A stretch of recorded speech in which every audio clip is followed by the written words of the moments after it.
All right, we're ready to rock and roll. She is now a healer. I don't know if she's going to stay a healer forever. My thinking is that once you have this team big enough, you're not going to be worried about getting any extra heals out there on the Hyperion, who's going to be our tank for us. So we're gonna manually play this. I want to see if this is like an auto win. I'd also like to eventually see if there's ways to start stripping, you know, one of the new characters off. Like which new character could maybe potentially sit and not be needed for the raids. Not that I would ever recommend that, but just it is an option. So the way Sim would play this is it would do the ultimate, flipping all positive and negative effects. Obviously on this node, that'd be fantastic. It would apply trauma. I mean, this is the go-to for sure. It reduces speed bar by 50% for all enemies with any positive effects. Insane. Totally built for this, right?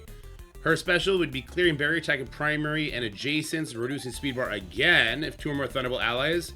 Reduce the duration of defense up. This is going to be like our on-use PvE to get through people's defense up, since this is not going to be as good in PvP if they have safeguard, right?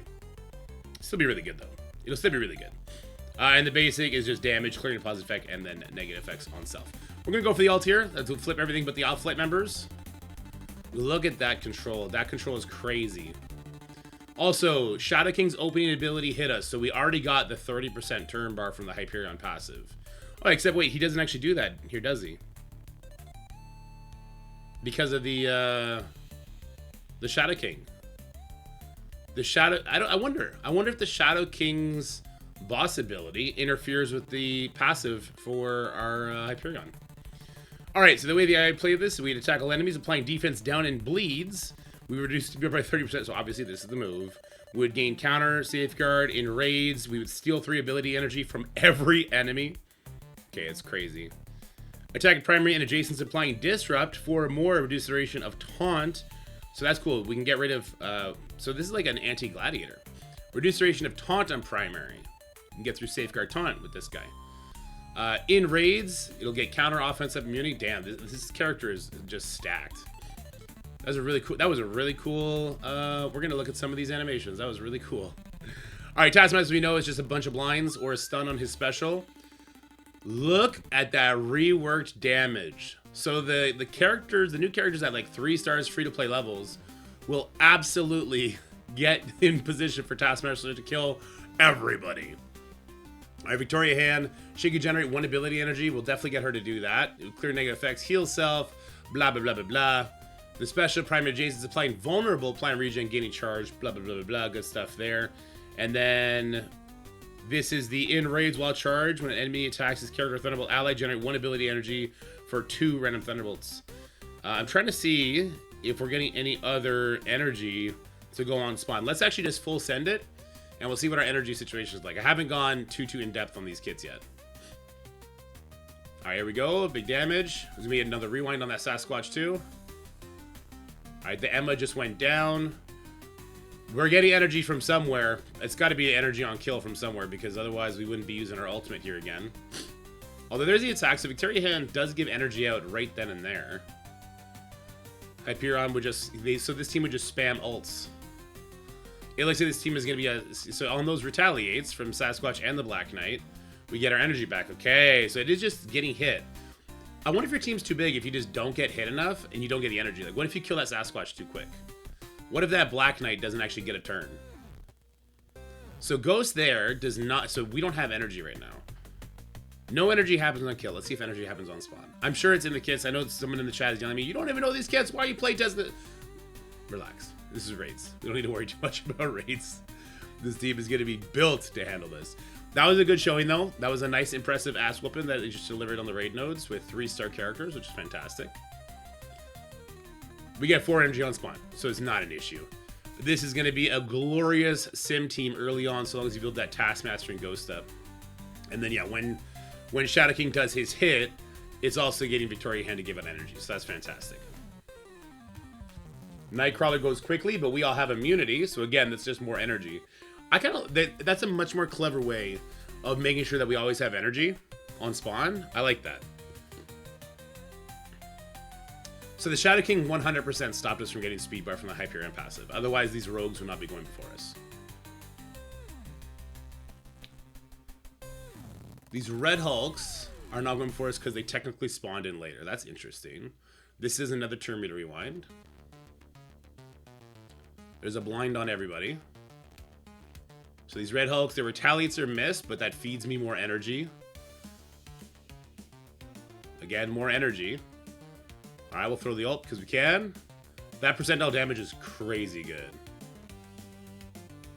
We've not had to use specials at all yet. We will be using specials when it comes to PvP. I kind of like that balance.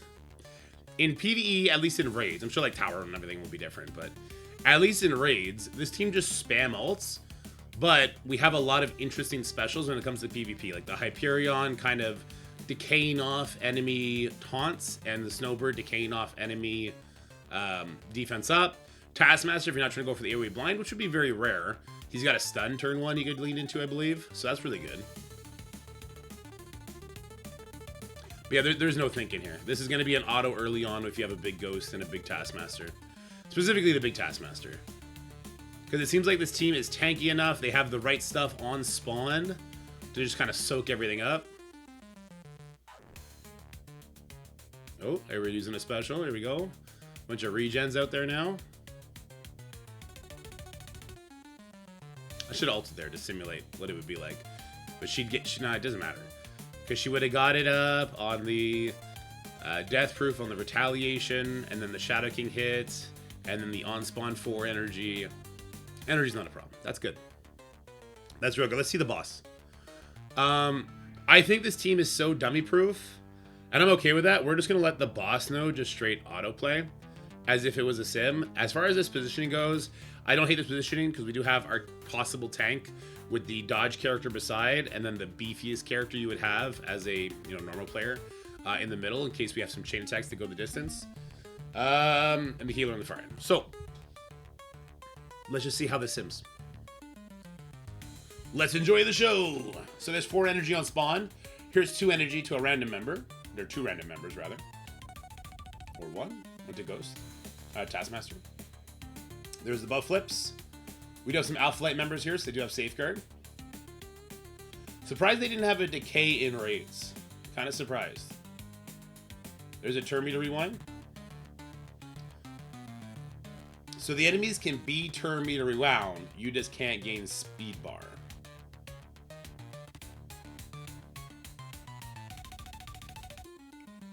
Alright, the hit gives us more energy. Ghost ult. Plus her striker attack rewind on the Jean, so Jean's never going to get a turn. Stun my Taskmaster. But the first time somebody's stunned, they get cleared. Yeah.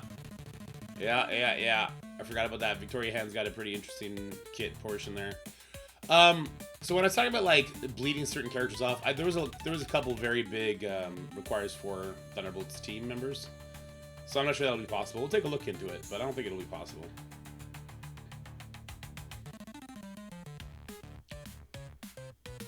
We're taking a couple hits. The new members are eating it really good. Even the defense now Taskmaster is not doing bad.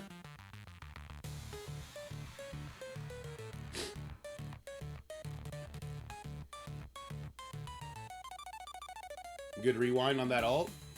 Taskmaster's going to finish off the node strong.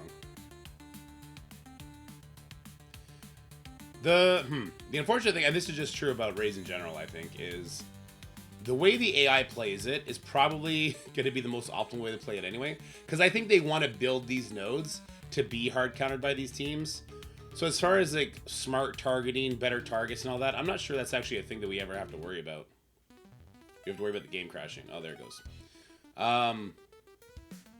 Yeah, I don't think there's much to say about this team. They're going to do really good at low star levels as long as Ghost and Taskmaster carrying a lot of that damage. We saw some good ults from Ghost, but mostly Taskmaster, right? The turn meter rewinds and the debuffs are huge. All right, let's go see how they perform in war real quick. And we're back. It's been 2 hours. It's been 2.5 hours, actually. The reason for that is I'm not enjoying my playtest with this team. But the same thing happened with Vigilante. Vigilante ended up coming to the game really, really strong. They did get touched on. They got some reworks. I don't think they got enough reworks to make up the difference between what I experienced on the playtest, what's happening in the live server. So I'm doing a lot more sort of in-depth testing to make sure we're giving a really good unbiased look here. And I gotta say, my initial reaction hasn't really changed. So, what are we doing here? My Thunderbolts team is actually poised for more success than my Vigilance team was last time. Okay? My rework characters are 3 diamonds. My new characters are 3 red stars. That's realistic. That's realistic for like someone who's currently in the end game and is free to play or cores to unlock characters. Maybe get 4 stars, 5 stars. The difference between a 4-star and a 3-star character is not very much, right? My enemies are only 7 red stars. People with Absolute A-Force built up or Astra built up, like they have diamonds on those characters now because they're Fire and Bull. They also would not be at overpowered level 9, so I actually have overpowered on a couple of these characters. And even those sort of advantages, like Taskmaster and Ghost, having overpowered on the enemies and having diamonds against the 7 red stars is still not enough to bridge the gap and help me win this, which is very concerning. So let me get this out of the way right now. I'm not going to try and take too much of your time out on this war offense stuff. This team is not an A-tier war offense team. And if you try and take any character out to bring in an interesting plug-and-play character, you lose 3 amazingly strong parts of their kits. Songbird Ultimate will no longer apply trauma. You need 4 more Thunderbolt allies. And her passive will no longer stop enemy trauma or enemy ability block from landing on you. So that's really bad, right? And then, sorry, the mirror's catching up. Oh, that's not good. She might be dead. She's dead to those bleeds. I kind of wanted to show you a part of her kit. Oh, Jesus Christ. Well, there's that. Okay, Hyperion also. This character has 4 more Thunderbolt allies. The first time this character gets attacked, fills speed bar. So he also needs 4 or more. Now, this match is clearly already over. I've had this match come closer, but I've never actually had the Thunderbolts beat Absolute A-Force. And let's be honest, if someone has Absolute A-Force on defense, it's not full Absolute A-Force. There's an Odin in there, there's a Mephisto in there, there's a Skrull in there, which this team does not play well against Super Skrull. There's something else in there, so we're not going to do that again. Let's move on over to Astral. We don't need another Astral counter, but I think Astral is a good benchmark to see how your team fares, because the Astral team is really slow, but they have the new stats, and they counterpunch, right? So I think the Astral is kind of a good benchmark to see how these teams function in war. And it's not great. It's still not great here. I got this team to win twice out of like 50 attacks. So let's talk about this. I do get trauma here, which is great, but not on Shadow King, okay? And then we're going to have Victoria Hand is going to go before Ghost, which is amazing. I guess he goes first. You can put Expose out, or sorry, Expose. You can put Disrupt out with Hyperion because we have trauma on these guys, so it's not going to get flipped. That's good, right? Now, Victoria Hand is going to generate 1 ability energy for self and all Thunderbolt and Shield allies, okay? This will allow you to use Ghost ult turn 1. I've had a couple matches where Ghost is going before her. Is there not a speed tie, right? It's 113 and Ghost is, sorry. Oh, that's the wrong thing. 114. Yeah, I've had Ghosts go first in some circumstances. Like, if there's a rewind, obviously that would happen. But if you don't get to give Ghost energy here with the Victoria Hand ultimate, you don't get to ult with Ghost. And if you don't get to ult with Ghost, that's bad. Okay? But in this matchup, if Ghost ult pushes the Shadow King, you can keep your buffs. So had I ability blocked the Shadow King with my Victoria Hand, then no special would have happened. Mind you, I did that for a reason. I did it because I needed to get an ability block up on the Moon Dragon because I can't have her heal the Shadow King because I need to kill the Shadow King before his next ability. If Shadow King reaches his ultimate, you lose. Essentially. That's a really good placement for me, but as you see, because of the Awakened ability on the Shadow King, his speed stat gain is so kind of incredible. We have ability block because I did not ability block the Shadow King, but if I didn't ability block the Shadow King, Moondragon would have just healed the Shadow King up, so I would... It's so incredibly difficult to try and win this, okay? They'll do this because it's a rebound chain. We did get a lot of the dodges off, but he still got his turn. He still does his ultimate. He still just kills us. So it's not a great counter here. You don't really have the burst damage. Like, you could, if, I don't know, we could bring in Ares or Apocalypse, but you can't do that because then you lose the speed bar from Hyperion. You lose the trauma. You lose. Is kind of the theme of this team that I've experienced so far. Against these sort of what I would call the A tier, the tippy top of the war defenses, right? The Absolute A-Forces, the Astrals, the Liberties. And if you do see any of these teams on defense, there's normally going to be a Super Skrull there, or there's going to be Mephisto, and this team does not perform well there. Let me show you why that is. So, the Thunderbolts team does have the interesting we don't gain trauma part, but they don't flip that offense down fast enough or remove it at all. They don't flip it at all, do they? They don't flip it at all. So, although Taskmaster gets to go here and he doesn't have trauma, he might as well because he still has all those debuffs, right? And then damage comes in. That's a good dodge. I can apply trauma here, right? But I can't because there's Mark and Mephisto. I can apply offense down. I cannot flip their buffs because although we're immune to trauma, we don't make them immune to safeguard, which I think would be too powerful, right? It doesn't make sense. But it basically means like, okay, it's cool that we stopped the Mephisto trauma for hitting us, but it doesn't really help us against Mephisto teams. Now I could decay the defense up here off of them, and then I can get rid of this taunt because this decays taunt. So we are decaying certain things through the safeguard, which is nice. The disrupt is good as well. We now get taunt. That's all great. I can ability block the Red Goblin here, which I feel like I have to do because if not, his ult will kill us. That does cleanse the Ghost, so Ghost gets to go here.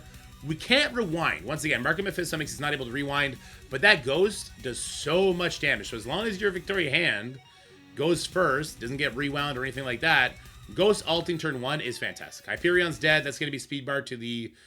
Oh, God.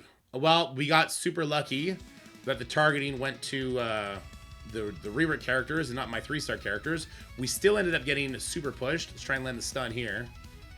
All right, that's good. We still can't rewind, though. Is Taskmaster dead? We got super good targeting. Fantastic. I'll take luck over skill any day. We still can't rewind, but this will do big damage because the offense down. Okay, did not.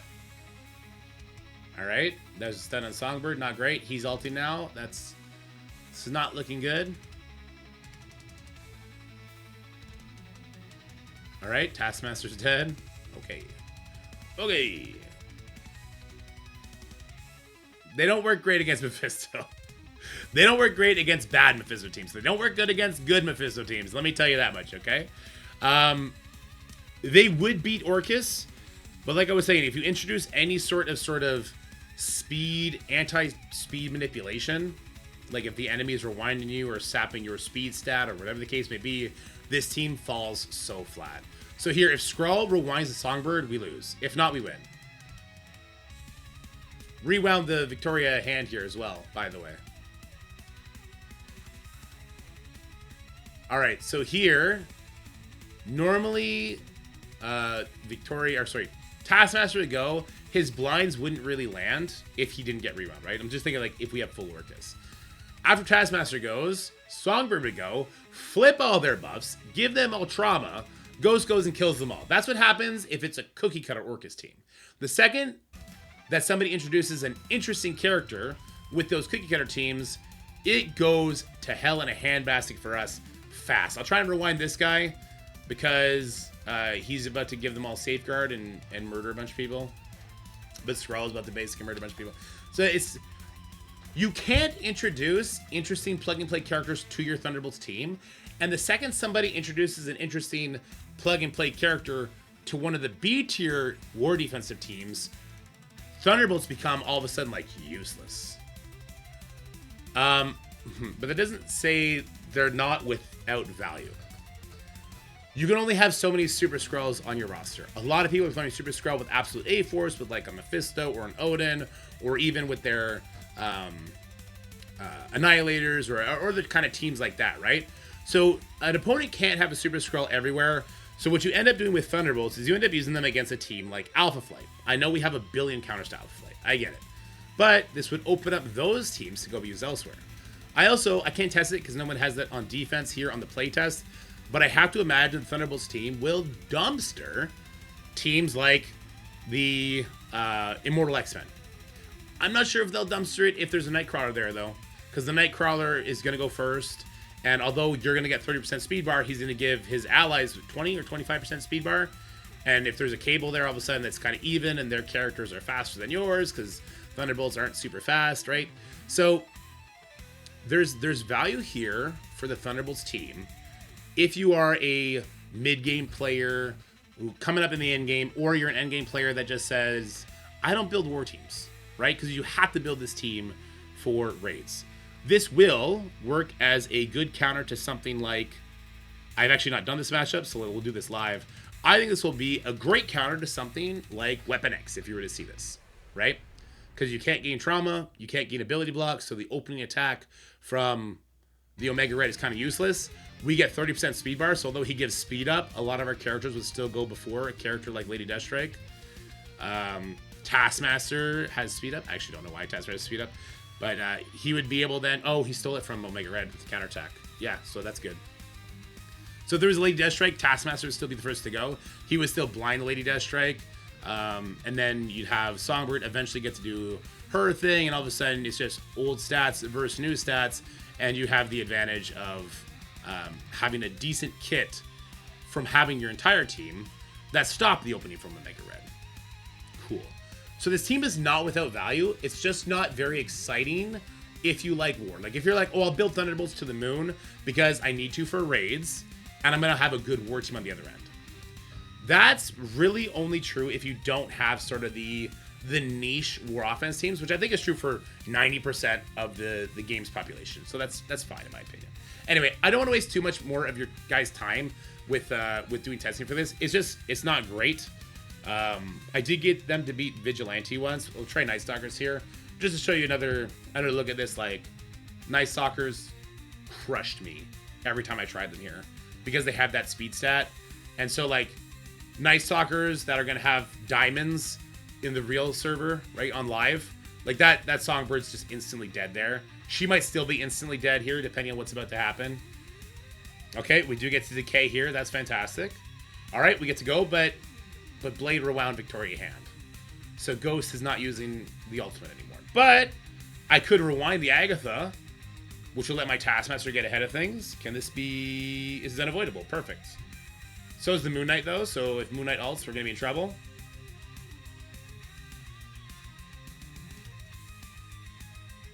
So, even with better RNG, even with them not having the red stars yet, even, the Thunderbolts team didn't pull it off against the Night Stalkers here because that opening stuff was just too much to overcome.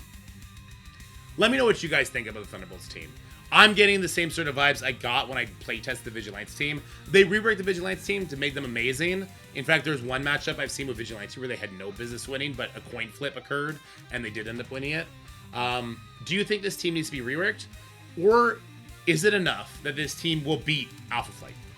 This team will crush Alpha Flight, Chavez, and Cable, right? This team will beat a bunch of X-Men teams that probably don't have Nightcrawler on them. Like, this team is...